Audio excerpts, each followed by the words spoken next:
All right, welcome in McElroy and Cubelic in the morning. Glad you're with us. College football playoff rankings are out. We get to those. We get to your reaction.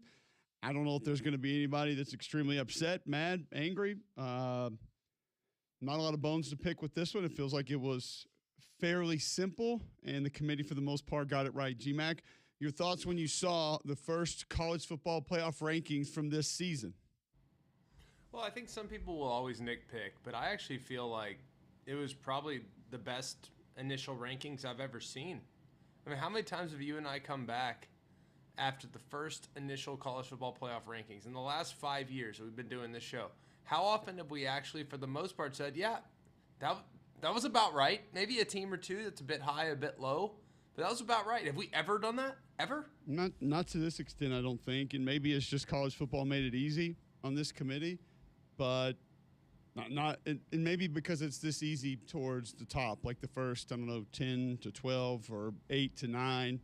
It's there's been a little bit more controversy, at least this early, or towards the top. But maybe just college football made it that easy on them. I don't know. But no, we haven't looked at it this way and said there's just no real issue here. There's just nothing really to get upset about. So, I think the additional weighting on schedule strength and the additional weighting on record strength really played out.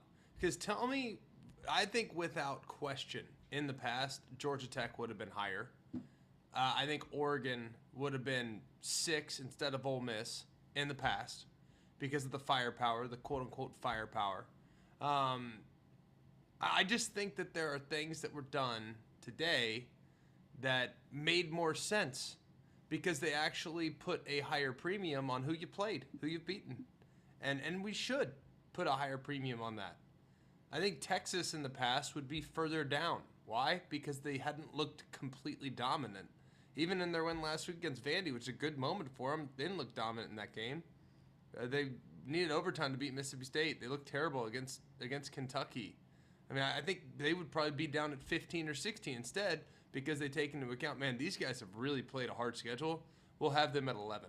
I mean, I think it's fantastic for the most part.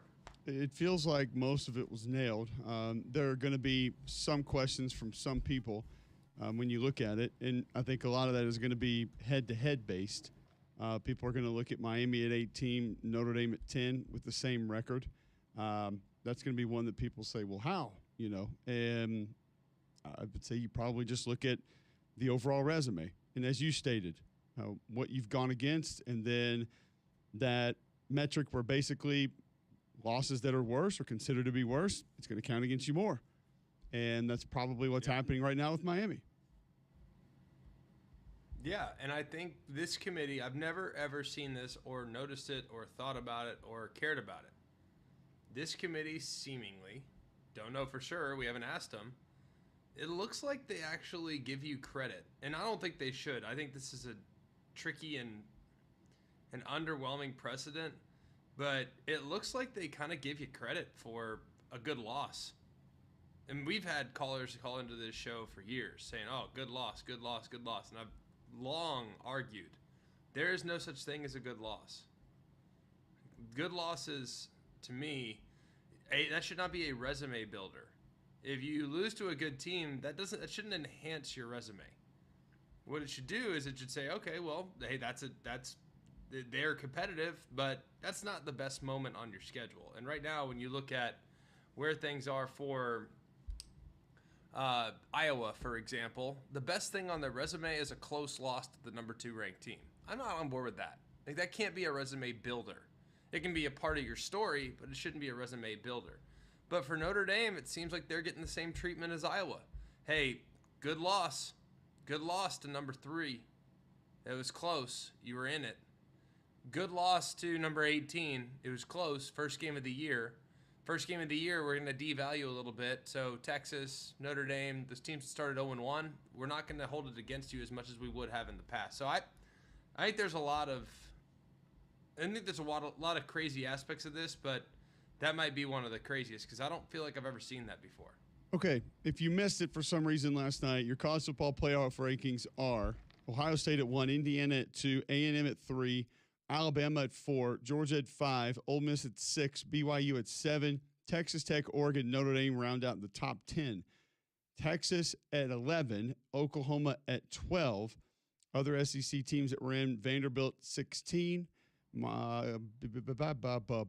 Missouri at 22, and Tennessee at 25 would be your SEC teams. So I don't know if there is a team that you would point to and say absolutely too low.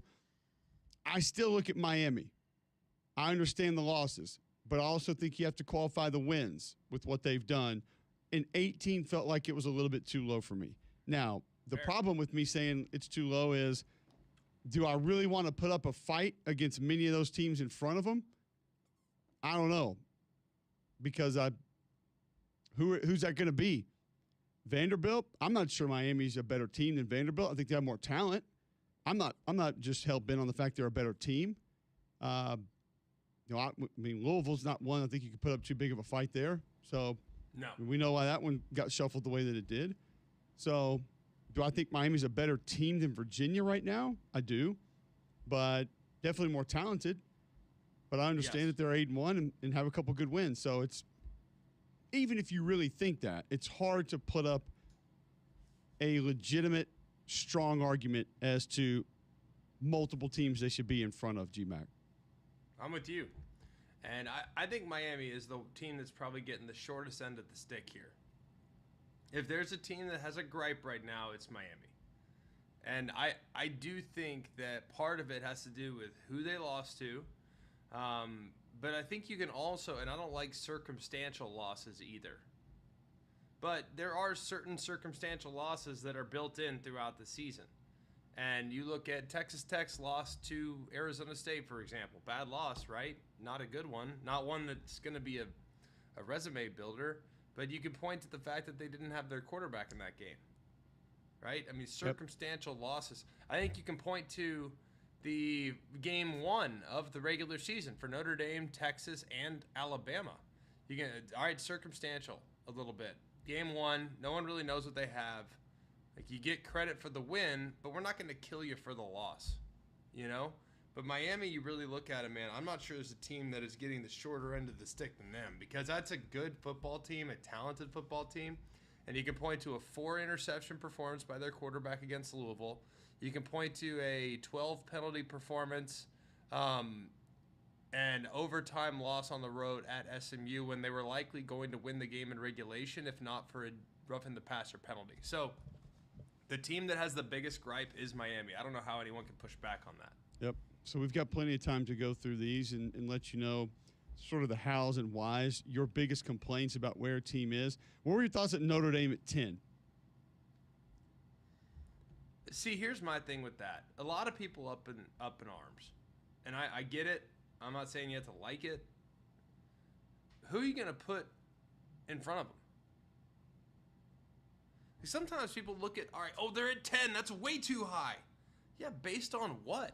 It's based on the other teams. It's based on who else is being ranked.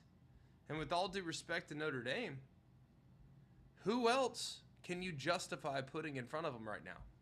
Let's go through it. Texas, Cole, a team that has won by very thin margins and is yet to play a full 60-minute game to their potential, has really, really low lows and some high highs, frankly, but there's a lot of challenges with watching Texas.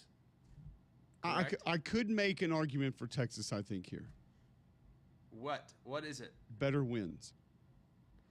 Good win against Oklahoma. Agree with that. Good win against Vandy. Yeah, good win against Vandy, for sure. Are those 2 wins better than any 2 wins Notre Dame has? Correct. USC yes, would be in the mix there, but... Correct. It's a better win than USC, which is the best win for Notre Dame, for sure. But what have we also said? We've also said close loss. Yeah. It kind of goes against what you were arguing a few minutes ago. Is it feels like Notre Dame is being rewarded for good losses. Yeah. And we just got your take on that. So, again, I'm not going to sit here and die on this limb because it's 10 and 11. But I do feel like if you flip-flopped them, I don't think a lot of people would be mad about it, other than how Texas has looked in wins, which you still won the game. So I think Texas looking average in wins hurt them here. I think Oklahoma getting beat by 17 to Texas hurt them in that argument. Utah got drummed by 3 touchdowns. Virginia has a loss to an NC State team that's frankly not very good. You can't justify putting Virginia in front of Notre Dame right now. No way. Louisville, after them. I think Louisville's another team that has a slight argument. Lost to an NC State team that's average. But Louisville has, I think, a slight argument to be made on their behalf that they're probably a bit too low. But they lost to Virginia. So how can I justify putting them in front of the Cavaliers? I can't. What about at 16, Vanderbilt? Best win is Missouri. Ranked at 22. Very, very solid win. Good win for sure. That's it. LSU didn't hold up their end of the bargain. Virginia Tech didn't hold up their end of the bargain. Couldn't get a win against Bama. Couldn't get a win against Texas. So Vandy, I think Vandy's in a tough spot. I don't see how they can go up. And I can't justify putting them in front of Notre Dame. So I just think when people look at Notre Dame, they get very overwhelmed by, oh, it's 10. They shouldn't be a top 10 team because we have this false impression of what top 10 teams should look like and what top 10 resumes should be. My argument is, okay, well, who are you going to put in front of them? And if you want to put Texas in front of them, you'll find no pushback from me. But I also acknowledge that Texas has not played great all the time. I also acknowledge Oklahoma, the same thing. While good wins, high moments, not consistent. And maybe this committee's putting a premium on consistency. Yeah, that's fair. Okay. This is Mac Rhodes, College Football Playoff Committee Chair last night, discussing something we just discussed, strength of record versus the eye test. There's art and there's science. And I think the art is the eyeball. It's, looking at a team on tape and on film and where do they place them, but then what does the science say about them? And I think, many times it's close and it's within the same ballpark. But when it's different, I think that certainly is a check for the committee to say, okay, we've got to have some conversation. We've got to have some discussion about why we think what we think. And, I said it on the selection show, Oregon's a perfect example. When we think about, top 10 team, lowest record strength of 19, but again, ranked in the top 10, ranked at number 9. How do we reconcile that? And we had a lot of conversation, and, this is where, we go and we talk about coaches and what do they look like on film, up front, physicality, both defensive line, offensive line, skilled players. So all of that is part of the conversation. But I tell you what, I love the art and science comp there from Mac Rhodes. That's I just like the way that that's laid out, the way that that's stated. That's beautiful. Now, I might actually put the art portion with some of the eye test instead. They flip the two there, but I get it for different people. It works for both. But that's one of the more sensical answers that I've heard from a committee chair in a while, Greg. I agree. I think it's great. I mean, I couldn't be more pleased with what I've seen, what I've heard from the committee up to this point. And frankly, Cole, we finally got it right when it comes to the committee. And this is no disrespect to prior committees. There's not. I think all the committees are different. They all have a slightly different personality. But I think in order to appropriately fit the 12 best teams, we really have to have a lot of people that either have played college football and or have coached college football. And I'm not saying that needs to be overwhelmingly former coaches and players. I think there's plenty of people that know ball that didn't play. I can live with that. But I do think we need to have some in the room, whether it's half, a third, whatever number you deem appropriate, just so that those that are in an administrative role, so they can bounce a couple things off of them. Hey, to the untrained, for example, like I ask you all the time, what do you think? Like I played college football.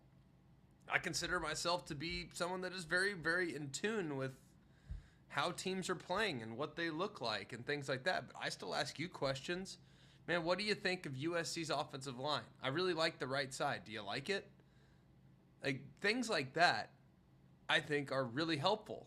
And I think having people in that room that have either played college football, coached college football, in addition to the administrators that can understand the bigger picture and the challenges of scheduling and the metrics and weigh in the mathematics of the equation as well, plus the media. And I just think it's a nice mix. And I think that's part of the reason why we have such a good result here for week one when it's usually a disaster. Yeah, I don't think there's any doubt. So, all right, you let us know your thoughts. 800-239-9569. 800-239-WJOX. You can text into the show 205-834-9450. Be a part there. Always listen online, jocksfm.com. That app is in the App Store, iPhone, Android. You can download that for free. And if you want to hit us up, you can do that on the Higginbotham hotline, 800-239-9569. First college football playoff rankings of the season. What does it mean? We'll continue that discussion next right here on Jocks.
All right, welcome back in. McElroy and Cubelic in the morning. Glad you're with us. Wednesday, November 5th, 7:19, right here on Jocks. Don't forget about your CBD store. If you're looking for a better night's sleep, if you're looking to curb the appetite just a little bit, if the arthritis is kicking in, for you or your pet, your CBD store has products that can help you with your daily routine. Go check them out now. Maybe you need some skincare. gut health products that can help you out with that a little bit, your CBD store is there for you on that one as well. Largest brick and mortar CBD retailer in the world. That's right. You heard it here first. Largest brick and mortar CBD retailer on planet Earth. Your CBD store, first company to have USDA certified organic oil supplements. So they've got the stamp seal on those products. Stop in one of their 3 locations today. Highway 280 by Bailey Brothers, 150 by the Cajun Cleaver. Trustful just off 459. Great people, great service. They are open. Your CBD store where good health hits home. Ralph Russo joining us now on the Higginbotham hotline. And with these initial college football playoff rankings coming out, Ralph, we were discussing it in the previous segment. It doesn't feel like there's a lot for people to be mad about. Is there anything that you look at and say, no, the committee did not get this right, don't understand how they could go this direction, and this needs to be repaired? So I wasn't overly fired up about this, but I tend not to get overly fired up about anything. So, take that for what it's worth. The Miami Notre Dame thing did not land with me. If you want to say Miami should, I think Miami should be ahead of Notre Dame. I think that game happened, and I understand it's been a different journey for both teams since September, but I don't know if they are so much different that you just throw that out when every other head-to-head result mattered. Texas and Oklahoma, that mattered. Louisville and Virginia, that mattered. Miami, Notre Dame doesn't matter. And not only does it matter, but there's a huge gap between the two of them. It could still play out where Miami could win the rest of their games. And I do think that, I do wonder this, guys. Miami's losses have been very frustrating to watch, even for somebody who's not a Miami fan. I think, I don't know about you guys, but I have a visceral experience watching them where I'm like, you've got to be kidding me. How are they doing this again? And I'm being tongue-in-cheek and a little speculative here, but I do wonder if the nature of the way they've played over the last couple of years, where they seem to be set up to really make a run, and then they have these confounding losses, is in some ways works against them because it frustrates people who have to rank them. But I think if you just sort of go by, if you take the emotion out of it, I am not sure why Notre Dame is 10 and Miami is 18. It's almost like, Ralph, they have an axe to grind against the ACC. And I'm not trying to suggest the ACC is being slighted at all. But I think they're clearly acknowledging that the ACC is, at best, the fourth best league. I'm not sure it's totally fair, but I also think it's somewhat warranted. And I wonder, too, if maybe the 8 conference games digging in there has something to do with it. I really don't know. But I just feel like they are giving no credit to the ACC whatsoever. And while I think that's justified, I think that's ultimately what's working against Miami. Can you see that being part of the reason? I can, because if you play, the ACC didn't have a particularly good non-conference season against other power conference teams. Of course, Miami is the exception there. So again, you might be dinging Miami for the sins of the rest of the conference. But if you want to play it out a little bit, transitively, SMU lost to Baylor and TCU. Right? Louisville's best win out of conference as of right now is James Madison. Now, James Madison's a very solid team, but again, that's a group of 5 team. It was at home. You you got to kind of win that game. Georgia Tech beat Colorado. Not much going on there. Virginia's non-conference game was against NC State. So that's weird, right? That makes that Duke lost to both Tulane and Illinois. So I do think the ACC's work outside the conference early in this season is generally working against the entire league. And unfortunately, that seems to be dinging Miami, even though beat Florida, beat Notre Dame, beat USF. And again, I still think that there's a world here. I don't know if Miami's capable of doing this because the way they play. But I do think there is a world where they go on a run. They look really good the last 4 weeks of the season. A lot of things break differently around them. And all of a sudden, now the question is, Miami is 10-2, and they beat Notre Dame, that's 10-2, and they beat USF, that won the American, and they lost by 3 points to Louisville, and Louisville is now the ACC champion. Now what you're going to do with Miami? That's an interesting thought. Ralph Russo joining us on the Higginbotham Hotline. What were your thoughts of 1, 2, and 3, and maybe the order there if it should have been different? Totally fine. Totally fine. And honestly, if they would have tweaked it, I probably would have been fine too. As you guys know, we've talked about it. I'm an AP voter. I currently have had Texas A&M ahead of Indiana for number 2. I've had Ohio State number 1. And frankly, I found myself over the last couple of weeks, like, pondering making a switch at 2-3, and who knows? Well, I'll see how the games play out this weekend. Though, frankly, at this point, Indiana's got nothing particularly difficult left on their schedule.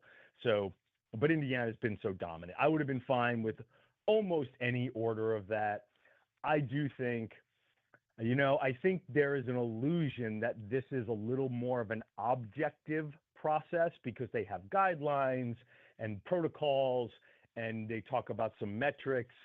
But it's still a subjective process. And ultimately, it's hard in a subjective process to look at Ohio State and all the dudes that they got there and not think, if all things are relatively close, I'm picking that team as number 1. Ralph, I want to follow up with this. You mentioned you're an AP voter. You once worked for the for the Associated Press in that poll. Is there a little sigh of relief here with all the heat that the AP has taken early in this season and all the people throwing their darts and punches at the AP to at least say 1, 2, 3, 4, 5 match the college football playoff rankings? And if you continue going down, not very different the rest of the way through. So is there a little sigh of relief here or a little bit of back off a little bit from the AP? It's not a sigh of relief. It's an annual feeling of redemption because it happens every year. Every year, what ends up happening is we talk about, there shouldn't be preseason rankings because, they like skew this and skew that. And the AP poll is bad at this and the AP poll is bad at that. And then playoff rankings come out, and they're not always quite as similar. In fact, I think it kind of depends on what you view as similar, right? Like you're right, the exact top 5 was the same. I actually thought it might be as far as like the exact top 6 or 7. But all the top 10 teams in the AP poll are the same top 10 teams in slightly different order in the college football playoff rankings. I think there are about 3 or 4 teams throughout the entire rankings. Iowa, I know, is 1. Pitt is 1. There's, I think, 1 more that aren't ranked in the AP, but are ranked in the CFP. And I do this every year, which is to say, y'all complain about, again, all those things that we say we complain about. And then the rankings that do start in November look almost exactly like the rankings that have been coming out since August and that you think are all skewed because they've been coming out too long. So every year we go through this, and every year we end up with the same result. And people next August will again complain to me and others that these preseason polls shouldn't come out because they in some way damage the sport, in which they absolutely do not. Well, it only damages the sport if it damages their team. Everything else is perfectly fine, Ralph, as you know. It's kind of amazing to me. I think the committee did a really adequate job. One of the big pushbacks, though, or at least from my vantage point, is, Ralph, I cannot use a good loss as a resume builder. I have a real problem with that.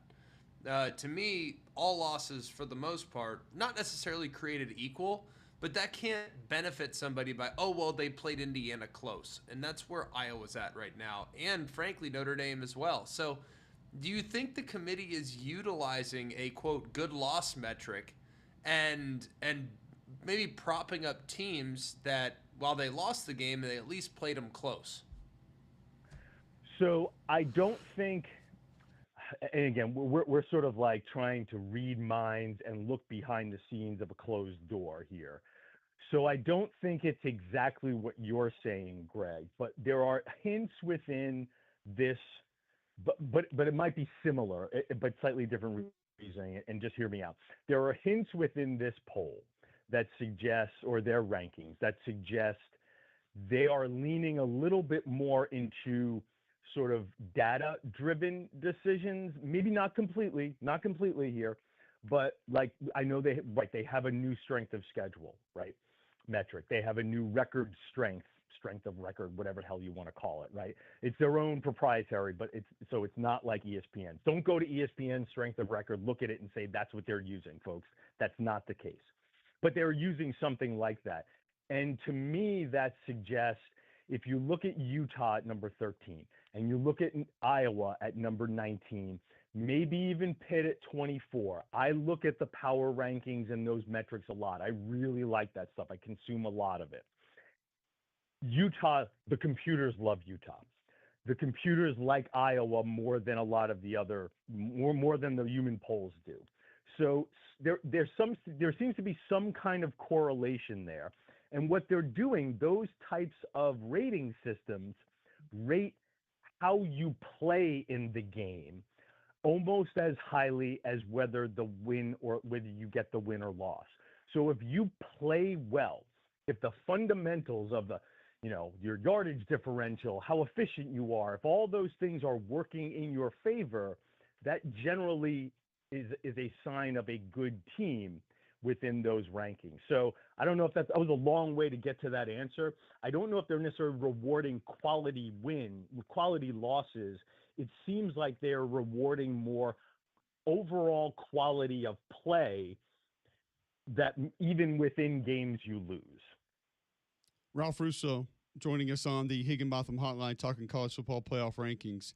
Is there a team with what they have left that you are most intrigued with where they were ranked here, because they got a lot of ground they can still make up? Like a lot of teams in this we look at and we say, man, I don't know how much more they can do just based with what's left on the schedule. Like basically the whole ACC schedule you could look at and say, not a ton of prove me wrong games there. Is there a team like that you see, though, that you say, I'm really interested with what they have left, where they could climb to? Well, okay, there's a couple that come to mind. Way down is Pitt, Notre Dame, Georgia Tech, Miami. That's Pitt's three closing games. That'd be that ACC outlier, I guess, with schedule, yeah.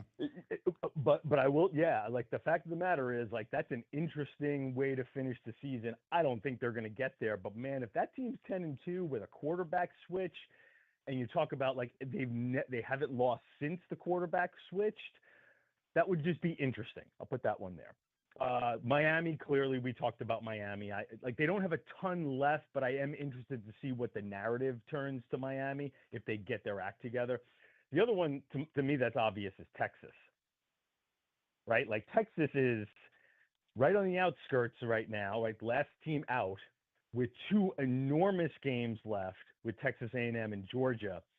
And I got to tell you guys, if Texas just splits those two games, I think Texas is going to have a pretty good case even at 9-3 here. Now, clearly, if they win those two games, Texas is getting in, right? I mean, in fact, they might end up. That might be good enough to get them into the SEC title game. In fact, I think it probably would. I haven't done the tiebreakers there, but it probably gets them in against Alabama if Alabama takes care of business. So Texas is the team that definitely has like a rocket booster.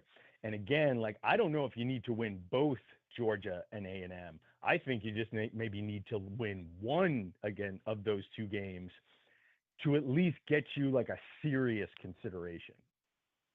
Ralph, great stuff, man. Thanks for hopping on with us. Appreciate the time. We will definitely do it again soon. Always a pleasure, guys. There you go. Ralph Russo of The Athletic joining us on the Higginbotham Hotline to talk Week 1, the initial drop of the college football playoff rankings for 2025. We will continue that conversation, get into some of the games coming up this weekend, some of the news around college football as well that we need to discuss. Before we do any of that, you guys probably need to know that there's a reason Auburn Athletics hand-selected Andrew Sports Medicine's Dr. Benton Emblem and Charles Pitts to serve as their team physicians. They provide the highest quality sports medicine care in an effort to keep the Tiger student-athletes safe, healthy, and competing at the highest level. If Andrew Sports Medicine is a choice for Auburn Athletics, there's no doubt they should be your family's #1 choice for sports medicine and orthopedic care. Andrew Sports Medicine has 7 locations across Central Alabama, from Birmingham, Coleman, Gardendale, Hoover, Pelham, Trussville. They offer same-day, next-day appointments for acute sports injuries. Visit AndrewSportsMedicine.com today to begin your journey of achieving victory over injury. We'll take a break, come back, more college football next on Jocks.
All right, welcome back in. McElroy and Cubelic in the morning. Appreciate you guys tuning in. 800-239-9569. You want to get in on college football playoff rankings.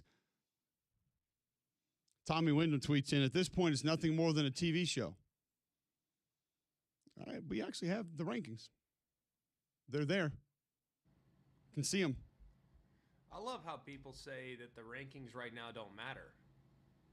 Like, that to me might be the dumbest argument ever, because you get boxed out quickly, like Bama did last year, for example, because of where SMU was going into championship weekend. You get boxed out, man, there's not a lot that you can do about it. For example, Miami, how did they strengthen their resume down the stretch outside of beating teams by 50? I mean, I don't know if that's going to happen. You know what I mean? Like, I think these first rankings are very, very important. And while I might be the only one, Cole, do you see it similarly? Like, there's not a lot of pathways for some teams just because of how it all went down. No, that's what we talked about with the ACC. Ralph brought up the outlier there with Pitt. But you look at a couple of those teams in the ACC and where they're ranked and what they have left, you say, okay, Virginia, Can you make a push? Wake Forest, Duke, Virginia Tech.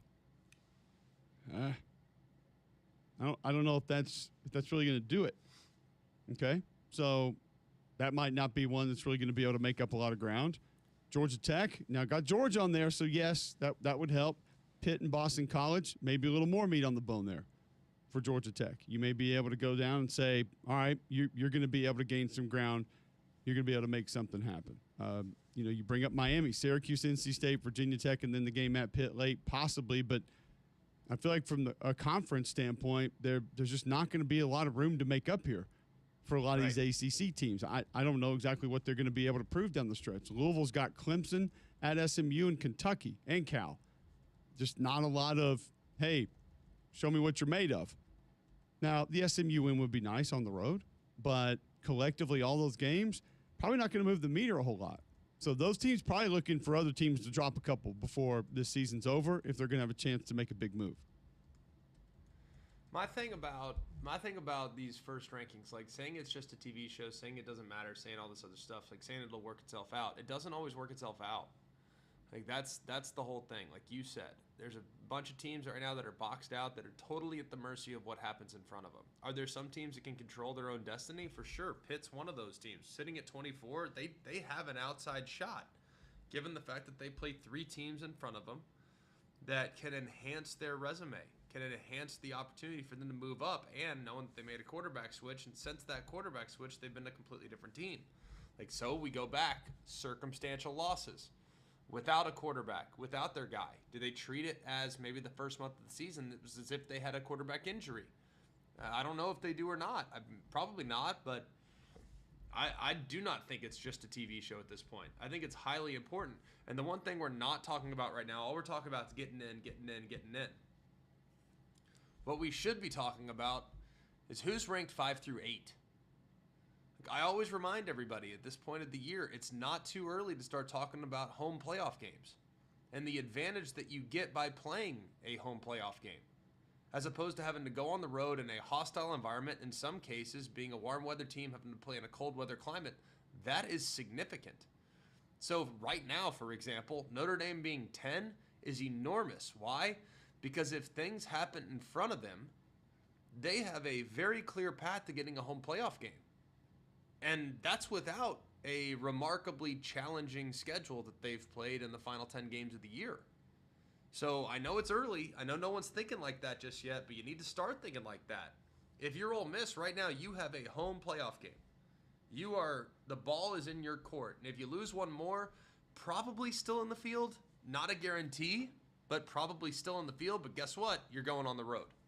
And you might have to go to a place like South Bend. How does that sound for a team like Ole Miss? Not very fun, right? No. So we need to morph our brain and to start thinking ahead a bit, because we are next level intellectual college football consumers, not just your run of the mill, are they in, are they not? No, we need home field is the way you need to be thinking if you're a fan of a team that's sitting there on the bubble between 5 and 12. All right, let's go to Bo in Madison. He wants to chime in on college football playoff rankings. Bo, how you doing today? Hey, good. Thanks for having me, guys. How are y'all? Doing well. Thanks for calling.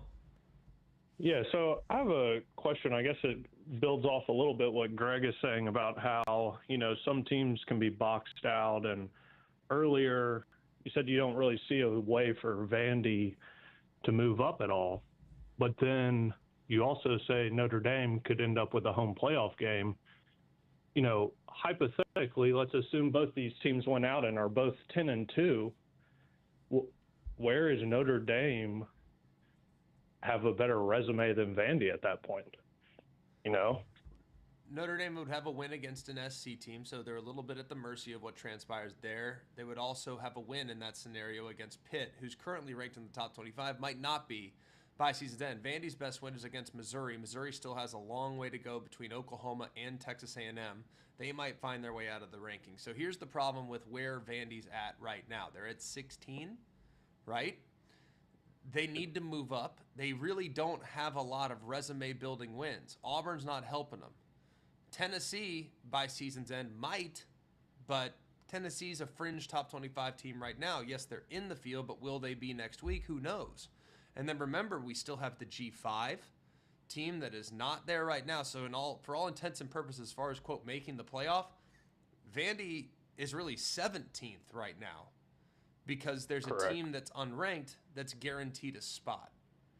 Does that make sense? So I think Vandy's got a really tough hill to climb, and there's just not enough schedule strength remaining on their resume to boost them up. They don't have a game against a team ranked, and they're not playing Ole Miss in the final 3 Correct. weeks. Tennessee But game neither can is help on Notre the road. Dame. Notre Dame's playing at Pitt, which you could say where they sit right now, similar to at Tennessee. Yeah, those games would cancel each other out. They'll be about the same moving forward for both those Correct. teams. So I think what you Which look at could be here the is same with SC and Mizzou. They're similar Correct. right now. Now SC may have an easier path ahead than Mizzou does. And then, LSU, when Vandy played LSU, you got to remember they were 6-1 with a lot of hope. here's a Maybe game you Vandy need to killed point. LSU. Bo, here's the game you need to point to. Okay, November 22nd, Missouri at Oklahoma. Correct. You need Mizzou to get that game. That's one big one coming up because Oklahoma, I don't think, is just going to stand pat. They got to come to Tuscaloosa. They got Missouri at home, then they have LSU. It's hard for me to imagine they're just going to sit there. Texas still has Georgia and A&M. And the Arkansas game is an emotional game for those two fan bases. Even if that doesn't play in like it once did, but that's a little bit of a different game. That'll get some attention.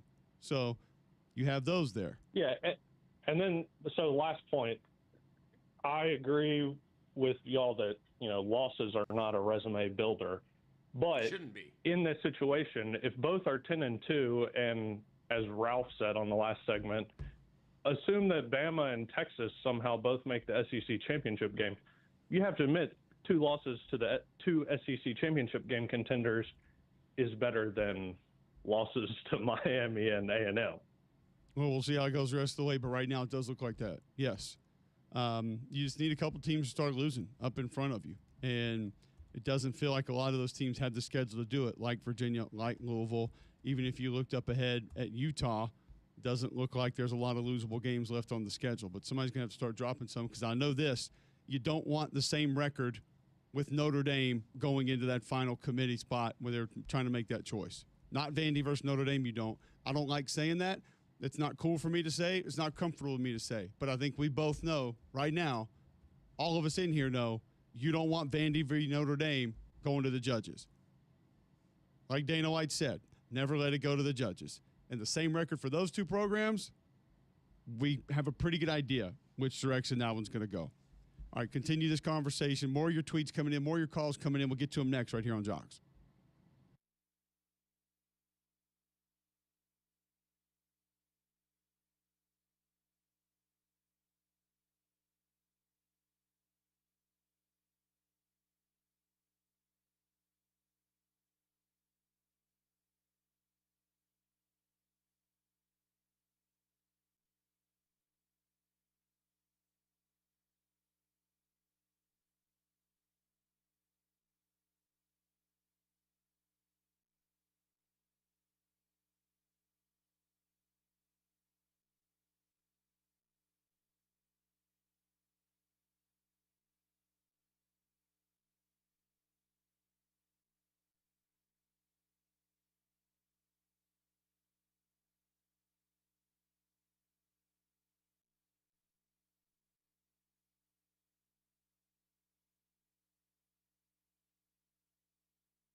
All right, welcome back in. McElroy and Cubelic in the morning. Appreciate you guys tuning in. Talking college football playoff rankings, projecting out into the season, how things look, what things are going to be. Quickly, we'll go to Davis in Georgia. Wants to talk college football. Welcome into the show, Davis. Hey, guys. I was just curious what your guys' thoughts are on the SEC championship. I mean, I feel like it's kind of a foregone conclusion that people are kind of assuming A&M and Bam will be in, but I feel like, a few weeks ago we all thought Miami would just kind of be 12-0 rolling into the ACC championship. So just want to get your guys' thoughts on that, and also how would that affect kind of a home playoff ranking if, say, Bama or A&M would lose that game?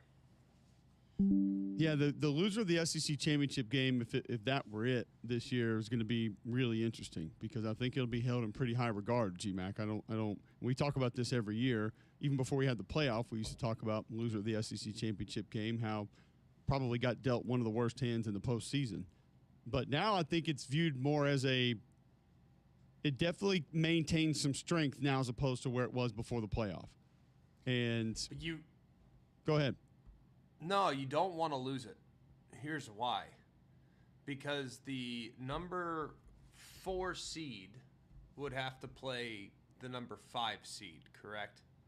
And the 5 seed will have just knocked off some rust against the G5. A la last year when Penn State was the 5 seed, had a pretty manageable path to getting to the second round of the playoff and then ultimately winning that second round game. I know it was against Boise, but you want that G5 game. So that's why the benefit, I think, of being the 2 seed as opposed to the 4 seed, you would think, well, it's all the same. Everyone gets a bye. It's about who you play in the second round. Do you want to play against a team like Oregon that just knocked the rust off against Memphis? Or do you want to play against a team like, I don't know, they're all hard at that point. Do you want to play against the 11 seed or the 6 seed or the 9 seed or the 8 seed? I just think it'd be much more beneficial to win that SEC title game, not just because you hang a banner, but because you avoid the 5 seed who just absolutely ran roughshod through a G5 team. It's going to be interesting to see kind of how it plays out because we've gone back and forth with this SEC championship game, its importance, kind of where it is, things of that nature. You don't want to lose it, obviously. Number one, you don't want to go into the playoffs on a loss. I say that, but then last year's national champion did. They figured out a way to get hot. They got it figured out. They got things going. So, right. I mean, how big of a deal is it? How bad is it? So, it's tough, man. I look at it from the standpoint of your motivation past that should be a bye, a home playoff game, things of that nature, which those are under your control. But then you're also going to have kids that are sitting there looking at it as, well, we're in, so does it really matter? And tough sell maybe for some guys, but I don't see what do you look at as worst case scenario for SEC championship game loser right now? 4. Not a terrible spot to be in. No. But it also depends a little too on, I think right now it's pretty safe to assume Big Ten championship winners number 1, right? Because no matter what happens, if A&M beats Texas on the road, great. A&M's undefeated, that's awesome. But the Texas win won't give them as much of a boost as a win against 1 or 2 in Indiana or Ohio State's case. So I think it's safe to assume Big Ten champs number 1, right? Big Ten champ loser probably will drop no lower than 3, potentially 4 in the event in which one of those 2 teams gets beat badly. But no matter what, Big Ten champ winner, Big Ten champ loser, going to be sitting at either 1-3 or 1-4. Then SEC champ winner probably sitting at 2, which I'd rather play the 7th seed than the 5 seed. So there is a pretty significant benefit. I'd rather play Texas Tech, for example, than play against Oregon or Ole Miss. Is that fair? Yeah, no, I get it. All right, there's a lot of feedback coming in via Twitter at Mac and Cube. You can tweet it into the show there. Let us know what you're thinking. And we can continue this conversation. We can move on to some of the games coming up this weekend. We can move on to maybe the rest of the season for some of these teams, what it's going to look like. A lot more to get to around college football. We'll hear from Lane Kiffin. We'll hear from Ty Simpson. We'll hear from Bill O'Brien later in the show. A lot more to happen here as it pertains to the 2025 college football season next on Jocks.